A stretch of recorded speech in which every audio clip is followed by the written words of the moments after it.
সুপ্রিয় শিক্ষার্থীরা, সবাইকে প্রীতি ও শুভেচ্ছা জানাচ্ছি। আজ ডাটাবেজের উপরে আরেকটি ক্লাস নিয়ে তোমাদের সামনে হাজির হয়েছি। তো ক্লাসটি সবাই ভালোভাবে দেখবা আর নোট করে নিয়ে পড়বা। যদি কোথাও সমস্যায় পড়ো ফোন করে জেনে নিবা। তো মূল আলোচনায় আসি। আজকে আলোচনার বিষয় হচ্ছে ডাটাবেজ রিলেশন তৈরি পদ্ধতি ও ডাটার নিরাপত্তা। তাহলে ডাটাবেজে কিভাবে রিলেশন তৈরি করা যায় এবং সেগুলোর এই ডাটাবেজকে কিভাবে নিরাপদে রাখা যায় এটা নিয়ে আজকে আলোচনা। এই অধ্যায়টা পাঠ করার পরে বা শেখার পরে নিম্নলিখিত শিখনফল অর্জন করবে। 1 নম্বর, ডাটাবেজের রিলেশন কি তা বলতে পারবে। 2, রিলেশনের প্রয়োজনীয়তা বলতে পারবে। 3, রিলেশন তৈরি করতে পারবে। 4, কর্পোরেট ডাটাবেজ কি বলতে পারবে। 5, ডাটাবেজের সিকিউরিটি সম্পর্কে বলতে পারবে। তো প্রথমে আসি ডাটাবেজ রিলেশন। তবে রিলেশন এর আগেও একবার আলোচনা হয়েছে, তবে আজকে যেহেতু রিলেশনের পরে ক্লাস আবার আলোচনা করি। সংখ্যাটা ইম্পর্টেন্ট। বিভিন্ন ডাটাবেস ফাইল থেকে ডাটা ব্যবহার করার জন্য কমন কিফিল্ডের উপরে ভিত্তি করে একাধিক টেবিলের ভিতরে যে সম্পর্ক স্থাপন করা হয় তাকে রিলেশন বলে। তাহলে একটা কমন ফিল্ড থাকবে, সেই ফিল্ডের উপরে ভিত্তি করে যে কটা টেবিলে সম্পর্ক স্থাপন করা দরকার সেই কটা টেবিলের ভিতরে রিলেশন তৈরি করলে আমাদের ডাটাবেজে তথ্য ব্যবহার করার সুবিধা হবে। ডাটাবেজ রিলেশনের দুটি ইম্পর্টেন্ট শর্ত হলো, 1, ডাটা টেবিলের মধ্যে কমন কিফিল্ড থাকতে হবে এবং 2 হচ্ছে কমন কিফিল্ডের নাম, ডাটা টাইপ, ফিল্ড সাইজ ও ফরম্যাট হুবহু একই হতে হবে। তাহলে রিলেশনের শর্ত খুব ইম্পর্টেন্ট। প্রথমত 1 নম্বর কমন কিফিল্ড থাকতেই হবে, আর ওই কমন কিফিল্ডের নাম, তারপরে ডাটা টাইপ, তারপরে ফিল্ডের যে সাইজ, ফরম্যাট হুবহু একই হতে হবে। ভালো করে সুন্দর করে পড়বা এটা। আর রিলেশন করলে আমরা কি সুফল পাবো, অর্থাৎ এর প্রয়োজনীয়তা আছে এক টেবিল থেকে ডাটা অন্য টেবিলে আদান প্রদান করা যাবে, এক টেবিলের তথ্য অন্য টেবিলে নেওয়া যাবে, অসংখ্য ডাটার মাঝে প্রয়োজনীয় ডাটা খুঁজে বের করা যাবে। আমরা যদি যে ডাটাটা খুঁজে বের করতে চাই সেই ডাটা খুঁজে বের করা যাবে। আর বিভিন্ন টেবিল থেকে ডাটা একত্র করে রিপোর্ট তৈরি করা যাবে। অনেকগুলো টেবিল থেকে ডাটা একত্র করে সেগুলো রিপোর্ট আকারে উপস্থাপন করা যাবে। আর বিভিন্ন টেবিলের মতো ডাটা গাণিতিক কাজে ব্যবহার করা যাবে, হিসাব নিকাশের কাজে ব্যবহার করে আমরা উপস্থাপন করতে পারবো। এছাড়াও পৃথক পৃথক টেবিলে একই ডাটা দেখা যাবে, বিধায় ডাটা এন্ট্রির কাজে সহযোগিতা হবে। তাহলে এই সুফলগুলো আমরা রিলেশন তৈরি করলে পাবো। এখন রিলেশন তৈরির পদ্ধতি সম্পর্কে আলোচনা করা হবে, কিভাবে দুটো টেবিলের ভিতরে রিলেশন তৈরি করা যায়। তাহলে দুটো টেবিল, এখানে একটা হচ্ছে এমপ্লয়ি টেবিল আর একটা হচ্ছে সার্ভিস রেকর্ড। এই দুটো টেবিলকে যদি আমরা রিলেশন তৈরি করতে চাই তাহলে অবশ্যই এর ভিতরে একটা কমন ফিল্ড থাকতে হবে, কমন কি ফিল্ড থাকতে হবে। কমন কি ফিল্ডের নাম হচ্ছে এমপ্লয়ি আইডি। তাহলে প্রথমত 1 নম্বর কাজ হচ্ছে এই দুটো ফাইল ওপেন করতে হবে। এর পরবর্তীতে আমরা টুলস মেনু রিলেশনশিপে যাব। টুলস মেনু রিলেশনশিপে যাওয়ার পরে ক্লিক করার পরে শো টেবিল একটা ডায়লগ বক্স আসবে এবং দুটো টেবিল এখানে দেখাবে। দেখানোর পরে প্রথম টেবিলটা এখানে এমপ্লয়ি টেবিলটায় ক্লিক করে অ্যাডে ক্লিক করব। এরপরে দ্বিতীয় টেবিল সার্ভিস রেকর্ডে ক্লিক করে অ্যাডে ক্লিক করব। তাহলে দুটো ফাইলের ফিল্ডগুলো এখানে প্রদর্শন করবে। এরপরে ক্লোজ বাটনে, এখান থেকেই আবার ক্লোজ বাটনে ক্লিক করলে আমরা রিলেশনশিপের ডায়লগ বক্স পাবো। এই রিলেশনশিপের ডায়লগ বক্সে থেকে আমরা প্রথম টেবিলের যে এমপ্লয়ি আইডি এই ফিল্ডটাকে ধরে নিয়ে দ্বিতীয় টেবিলের সার্ভিস রেকর্ডের উপরে রাখবো। এরপরে ক্রিয়েটে ক্লিক করব। ক্রিয়েটে ক্লিক করলে নতুন ডাটাবেজ রিলেশন তৈরি হবে। এখন এই ফাইল মেনু থেকে সেভে ক্লিক করলে পরে এই ডাটাবেজ ফাইলটা সেভ করে রাখা যাবে। তাহলে এই পদ্ধতিতে আমরা ডাটাবেজে রিলেশন তৈরি করতে পারি এবং একাধিক টেবিল থেকে ডাটা আমাদের কাজে আমরা ব্যবহার করতে পারি। তাহলে ইম্পর্ট্যান্ট এই অংশটা একটু দেখবা। এরপরে আসি ডাটাবেজের নিরাপত্তা। ডাটার নিরাপত্তা, ডাটাবেজে যদি ডাটা নিরাপদে রাখতে চাই তাহলে কিভাবে নিরাপদে রাখা যাবে। তো নিরাপদে রাখার জন্য ডাটা সিকিউরিটি কি প্রথম আসে সিকিউরিটি কি, অনাকাঙ্ক্ষিত ব্যক্তির হাত থেকে ডাটাকে রক্ষা করার পদ্ধতিকে বলা হয় ডাটা সিকিউরিটি।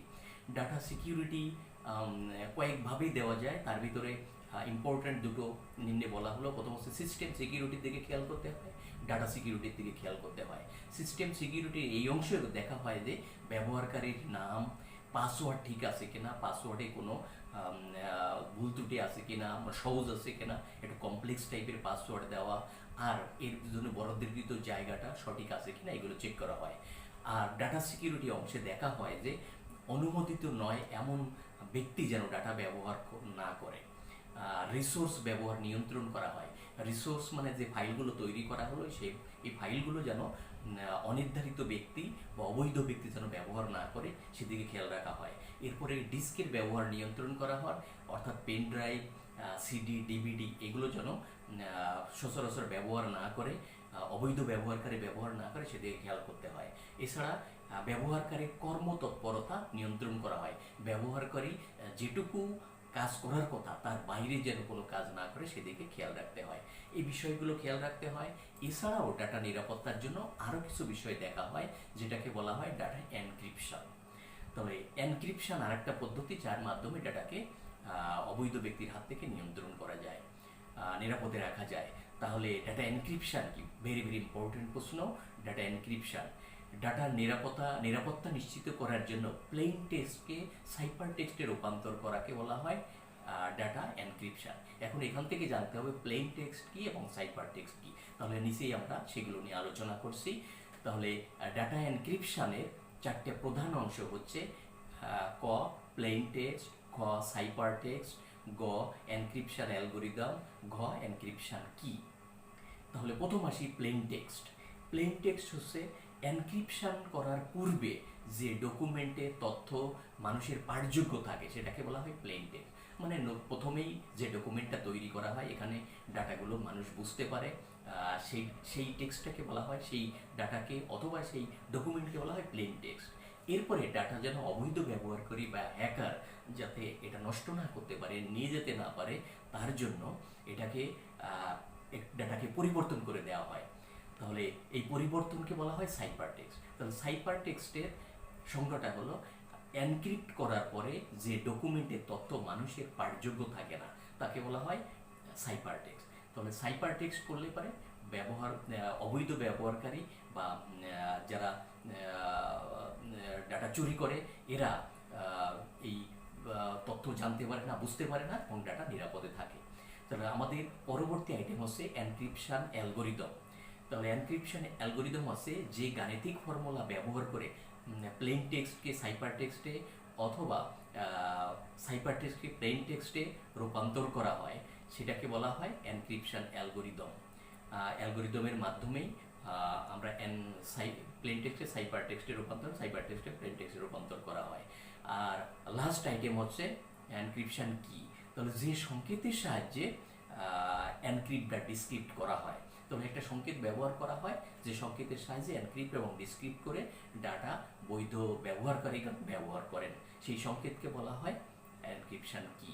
তাহলে এই চারটে পদ্ধতির মাধ্যমে এনক্রিপ্ট করা হয় এবং ডাটা নিরাপদে থাকে। এরপর আসি এনক্রিপশনের উপরে ভিত্তি করে আবার এটাকে দুই ভাগে ভাগ করা হয়। এনক্রিপশনের সংকেতের উপরে ভিত্তি করে, গোপন সংকেত যা ব্যবহার করা হচ্ছে তার উপরে ভিত্তি করে এনক্রিপশনকে দুই ভাগে ভাগ করা যায়।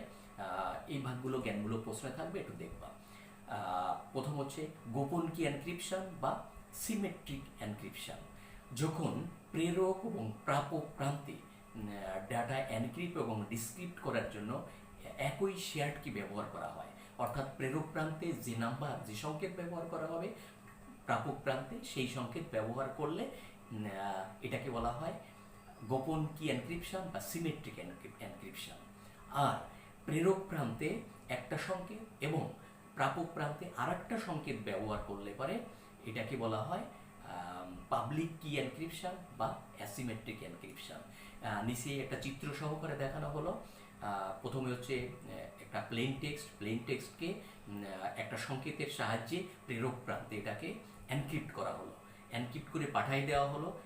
প্রাপক প্রান্তে এটা একটা ওই প্রেরক প্রান্তের সংকেত ব্যবহার করা হতে পারে, অথবা নতুন আরেকটা সংকেত ব্যবহার করে এটাকে ডিসক্রিপ্ট করলে ব্যবহারকারী জানতে পারবে প্রেরক কি পাঠাইছে। তাহলে এইভাবে ডাটাটা প্রেরকরা যাতে কেউ হ্যাকাররা না নিতে পারে তার জন্য নিরাপদে থাকে। ডাটা নিরাপত্তার আরেকটা পদ্ধতি।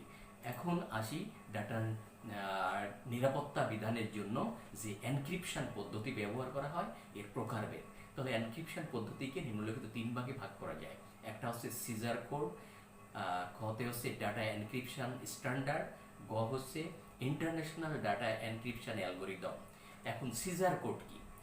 রোমান সম্রাট জুলিও সিজারের যুগে ডাটা এনক্রিপশন করার জন্য যে কোড ব্যবহার করা হতো এটাকে বলা হয় সিজার কোড। খতে আসি ডাটা এনক্রিপশন স্ট্যান্ডার্ড।